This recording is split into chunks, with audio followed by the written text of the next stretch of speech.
ಸ್ವಾಮಿ ಆಗಲಿ.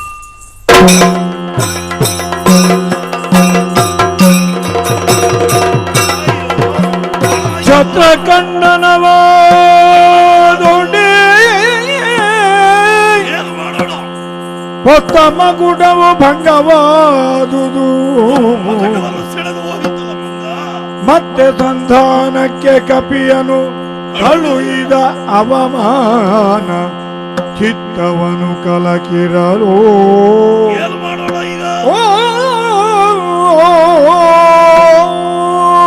ಸಂತೋಷದಿಂದ ಶ್ವೇತದ ತರಡಿಯಲ್ಲಿ ಕುಳಿತಂತಹ ಸಂದರ್ಭದಲ್ಲಿ ಬಾಣವೊಂದು ವೇಗವಾಗಿ ಬಂದು ಶ್ವೇತಛತ್ರವನ್ನು ಖಂಡಿಸಿ ಬಿಟ್ಟಿತು. ನನ್ನ ಹಣೆಯ ತಿಲಕವೇ ನಶಿಸಿದಂತಾಗಿ ಹೋಯಿತು. ಆಮೇಲೆ ನಾನು ಧರಿಸಿದಂತಹ ಮುಕುಟ ಅದನ್ನು ಓರ್ವ ಮಂಗ ಸೆಳೆದು ಓಡಿಕೊಂಡು ಹೋಗುವುದಕ್ಕೆ ಪ್ರಯತ್ನ ಪಟ್ಟ. ಆ ಹೊತ್ತಿಗೆ ಆತನ ಕಾಲು ಹಿಡಿದು ನೆಲಕ್ಕೆ ಅಪ್ಪಳಿಸಬೇಕು ಅಂತ ಕೈಯಲ್ಲಿ ಹಿಡಿದ್ರೆ ಅವ ಕೈಯಿಂದ ಜಾರಿ ಓಡಿ ಹೋದ. ಮತ್ತೆ ಬಂದವ ಸಂಧಾನಕ್ಕೆ ನನ್ನ ಮಿತ್ರನಾದಂತಹ ಆ ವಾಲಿಯ ಮಗ ಅಂಗದ ನನ್ನನ್ನು ಅಪಮಾನಗೊಳಿಸುವುದಕ್ಕಾಗಿ ಈ ರೀತಿಯಾದಂತಹ ಕೆಲಸವನ್ನ ರಾಮ ಮಾಡುತ್ತಾ ಇದ್ದಾರಂತ ಆಯಿತು. ಹಾಗಾದ್ರೆ ಏನು ಮಾಡೋಣ? ಸಂಧಾನವನ್ನ ಮುರಿದಿದ್ದೇನೆ, ಯಾರಲ್ಲಿ ಹೇಳೋಣ ಈ ಕಥೆಯನ್ನು? ಯಾರು ರಾಮನಿಗೆ ಸರಿಯಾದಂತಹ ಶಿಕ್ಷೆಯನ್ನು ಮತ್ತ ಗಜ ಸಮ ಮೇಘನಾದನು ಪಿತಗೆ ವಂದಿಸುದ.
ಇಂದ್ರಾರ್ಯ ಪ್ರಣಾಮಗಳು. ಆಗಲಿ ಕುಮಾರ. ಲೋಕವನ್ನ ಬೆಳಗುವಂತಹ ಸೂರ್ಯನ ಕಿರಣದಂತೆ ಹೊರಸೂಸುವ ಮುಖ ಕಫಲ ಇವತ್ತು ಕಂದು ಹೋಗುವುದಕ್ಕೆ ಯಾರು ಕಾರಣ? ನನಗೆ ಅವಮಾನವಾಯಿತು.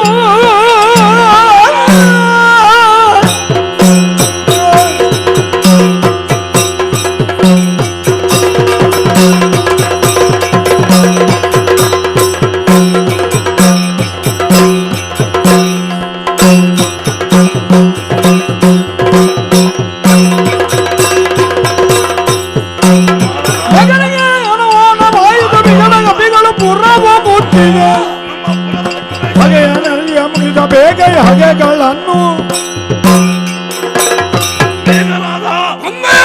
ಇಷ್ಟರವರೆಗೆ ನಗನಗುತ್ತಾ ಇದ್ದವರ ಮೀಸೆಯ ಮೇಲೆ ಕೈಯನ್ನು ಯಾವಾಗಲೂ ಆಡಿಸ್ತಾ ಇದ್ದವ. ಆದ್ರೆ ಇಂದು ನಮ್ಮ ಆ ಸಂತೋಷಕ್ಕೆ ಭಂಗವಾಗಿ ಇದೆ. ಯಾರಿಂದ? ಮಾನವರಾದಂತಹ ರಾಮ, ಆಮೇಲೆ ಲಕ್ಷ್ಮಣ ಕಪಿಸೇನೆಯನ್ನು ಸೇರಿಸಿಕೊಂಡು ಶರದಿಗೆ ಸೇತುವನ್ನು ಬಲಿದು ಲಂಕಾಪಟ್ಟಣವನ್ನು ಪ್ರವೇಶ ಮಾಡಿದರು. ಆಮೇಲೆ ನಾನು ಏರಿದಂತಹ ಸಿಂಹಾಸನದ ಆ ಶ್ವೇತ ಛತ್ರವನ್ನು ಖಂಡಿಸಿದರು. ನನ್ನ ಮುಕುಟವನ್ನು ಸೆಳೆದ ಸುಗ್ರೀವ, ಇದು ನನಗೆ ಅಪಮಾನ. ಈ ಅಪಮಾನವನ್ನು ಸಹಿಸಿ ನಾನು ಬದುಕಬೇಕೇ? ರಾಮ ಲಕ್ಷ್ಮಣ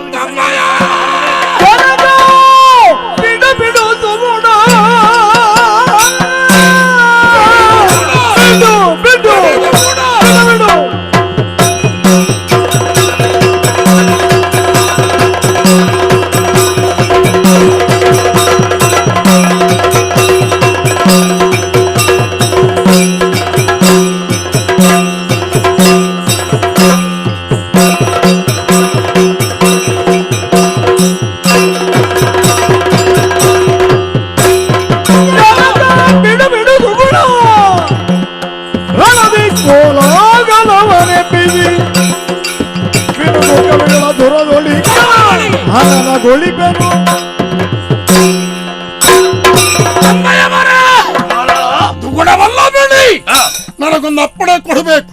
ಯುದ್ಧಕ್ಕಾಗಿ ಹೋಗಿ ರಾಮ ಲಕ್ಷ್ಮಣರು ಅಥವಾ ವಾನರ ವರ್ಗವು ಯಾರೇ ಮುಂದೆ ಬರಲಿ, ಯುದ್ಧದಲ್ಲ ಬರಲ್ಲ ಯಮನ ಬಳಿ ಕಳುಹಿಸಿಕೊಟ್ಟೇನು. ಕೊಡಿ ಅಪ್ಪಣೆ. ಹೋಗಿ ಜಯಶೀಲನಾಗಿ ಬಾ. ಒಳ್ಳೆಯದು. ಅಪ್ಪಣೆ ಧರಿದಿ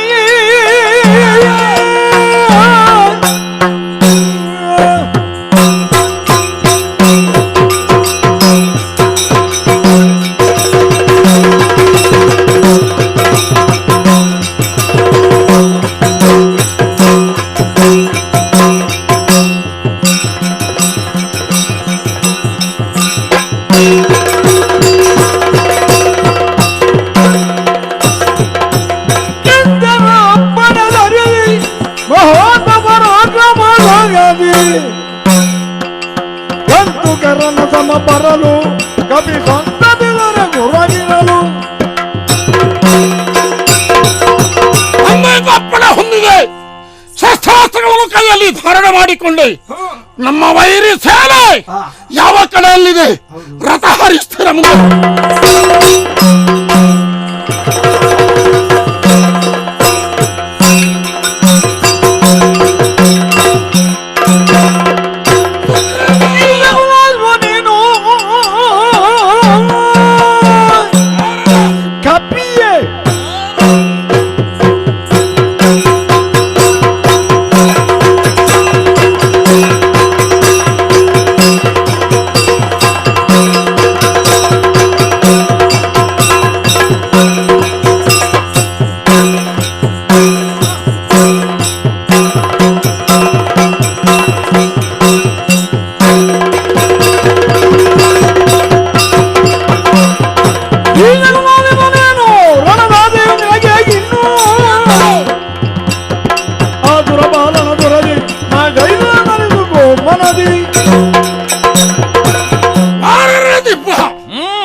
ಕಪಿಗಳಿಗೆಲ್ಲ ನಾಯಕ ನೀನಂತೆ. ಸುಗ್ರೀವ, ಧಾರಣೆಯಲ್ಲಿ ನಮ್ಮನ್ನೆಲ್ಲ ನಾಶಪಡಿಸಬೇಕು ಎನ್ನುವ ಉದ್ದೇಶವೇ ಅರೆಗಳಿಗೆಯಲ್ಲಿ ನಿನ್ನ ನಾಶಪಡಿಸಿ ಎತ್ತರ ಬೃದಾನವನೇ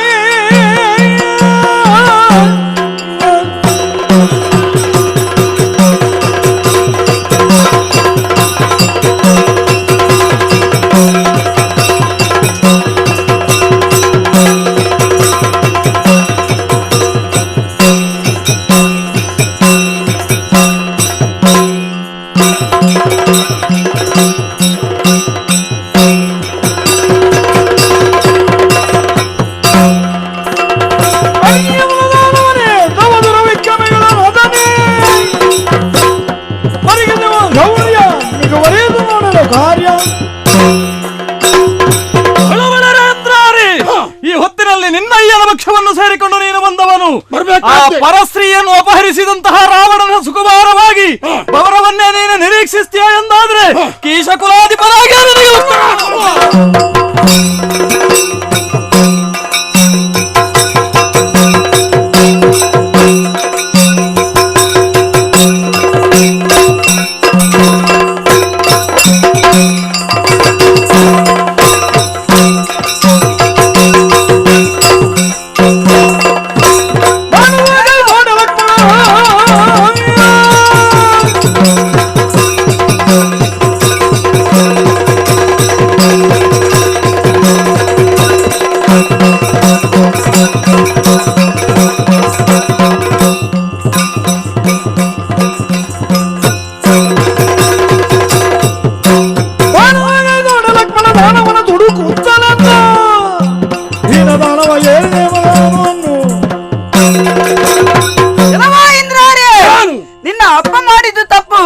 ಅದನ್ನು ಹೋಗಿ ತಿದ್ದಿ ನಡೆದುಕೊಳ್ಳುವುದಕ್ಕೆ ನಿನ್ನ ಅಪ್ಪನಿಗೆ ನೀನು ಹೇಳಬೇಕಿತ್ತು.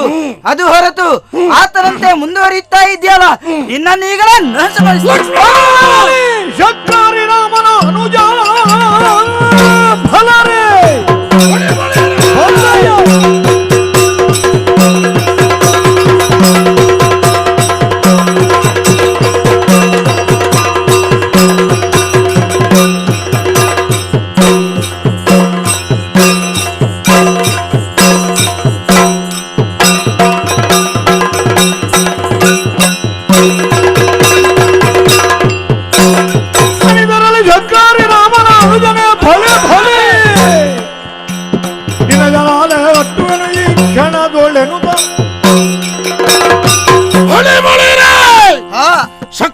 ಮುಂದೆ ಹುಡುಗನಾದ ನೀನು ಮುಂದುವರೆತ್ತಿದ್ಯಲ್ಲ. ಹೌದು.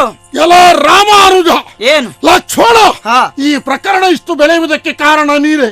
ನನ್ನ ಅತ್ತೆ ಶೂರ್ಪನಖೆಯ ಹಾಕೊಂಡು ಖಂಡಿಸಿದ ದುರಾತ್ಮರೇ, ಪ್ರತಿಕಾರ ಸಾಲಿಸ್ತೇನೆ ನಿನ್ನನ್ನು ಕೊಂದು.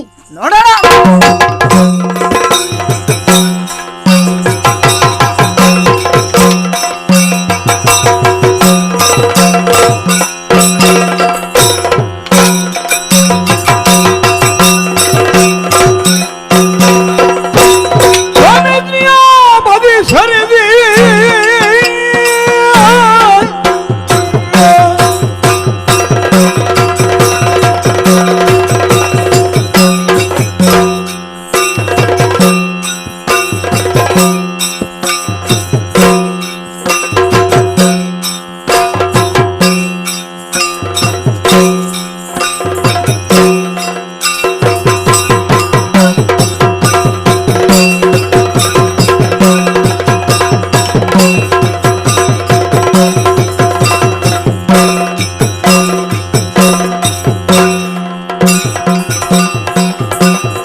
ಮೊದಲ ಯುದ್ಧಕ್ಕೆ ಮುಖಾಮುಖಿಯಾದಿ ಅಂಗದ ಸಂಧಾನವನ್ನು ವಿರೋಧಿಸಿ ವಿಫಲಗೊಳಿಸಿದೆ ನೀವು.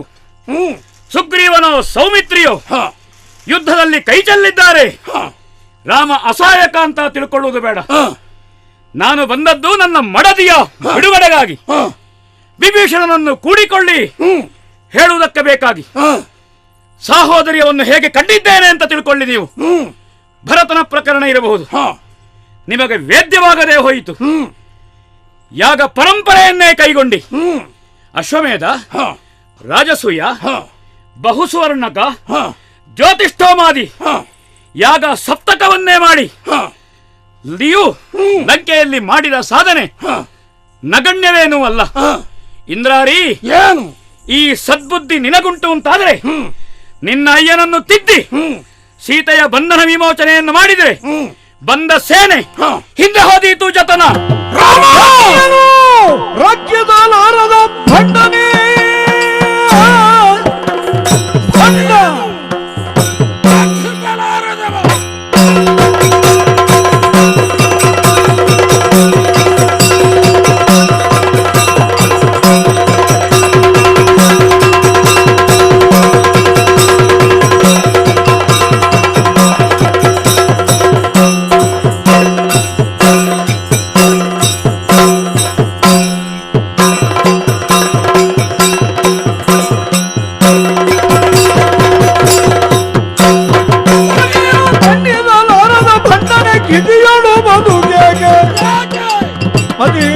ಜನಕರಿಗೆ ಅರಗಲು ಇಷ್ಟದಲ್ಲಿ ರಕ್ಷಿಸುವೆ. ಸತ್ಯನ್ನು ರಕ್ಷಿಸಲಾರದಂತ ನಿನಗೆ ನಮ್ಮಲ್ಲಿ ಯುದ್ಧ ಯಾಕೆ? ನನ್ನ ಅಪ್ಪನನ್ನು ರಕ್ಷಿಸಿಕೊಳ್ತೇನೆ ಎನ್ನುವಂತಹ ಭರವಸೆ ನನ್ನಲ್ಲಿ ಯುದ್ಧದ ಪರಿಣಾಮವಾಗಿ ಯುದ್ಧಕ್ಕೆ ಬಂದಿದ್ದೇನೆ. ಸಿದ್ಧರಾಗ್ತೀಯ ಹೇಳು. ತೆಗೆದಿದ್ದೇನೆ.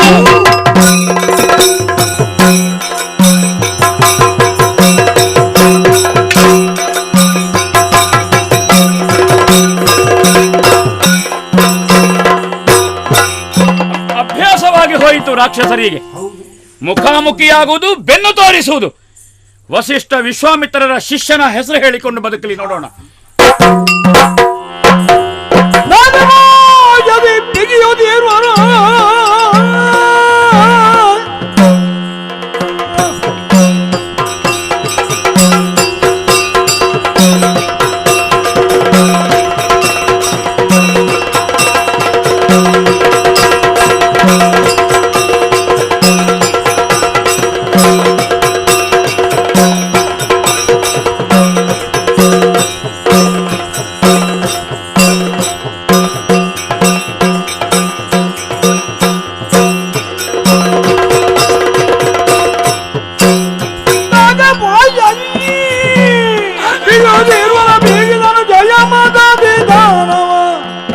ಬೇಗ ಬಿದ್ದಾಗಿ ಇದು ಮದ ಮಾತೆ ಆಡುವ ಬೇಕು.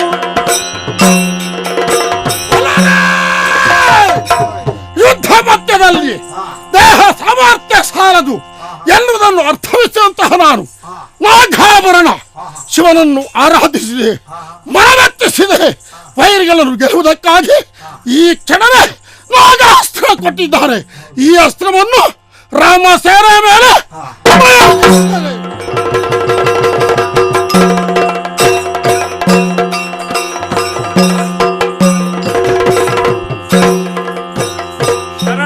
ಶ್ರೀರಾಮಚಂದ್ರ. ಪರಮೇಶ್ವರನನ್ನು ಒಲಿಸಿ ಅಮೋಘವಾದಂತಹ ನಾಗಾಸ್ತ್ರವನ್ನು ಪಡೆದ ಇಂದ್ರಜಿತು ನಮ್ಮ ಸೇನಾ ವಾರಿಧಿಯ ಮೇಲೆ ಪ್ರಯೋಗಿಸಿದ. ಹೌದು, ನಾವೆಲ್ಲ ನಿಶ್ಚೇಷ್ಟಿತರಾಗಿದ್ದೆವು. ಆ ಕಾಲಕ್ಕೆ ಆ, ದೇವಕಲ್ಪವೇ ಇರಬೇಕು. ಹ, ಗರುಡಾಗಮನವಾಯಿತು. ಹೌದು, ಗರುಡ ಬರುತ್ತಿದ್ದಂತೆ ನಾಗಗಳೆಲ್ಲ ಹ, ಹರಿದು ಸರಿದು ಹೋದವು. ಆಹಾ, ನಾವು ಎಚ್ಚೆತ್ತುಕೊಂಡೆವು. ಹೌದು ಸ್ವಾಮಿ. ಲಂಕೆಯಲ್ಲಿ ದೊರಕಿದ ಮೊದಲ ಜಯ ಇದು. ಆ, ನಿನ್ನ ಸಕಾಲಿಕವಾದಂತಹ ಮಾರ್ಗದರ್ಶನ ಹ್ಮ್, ನಮಗೆ ಜಯ ದೊರಕುವಲ್ಲಿ ಕಾರಣವಾಯಿತು. ಆಹಾ, ಶರಣ, ಸ್ವಾಮಿ.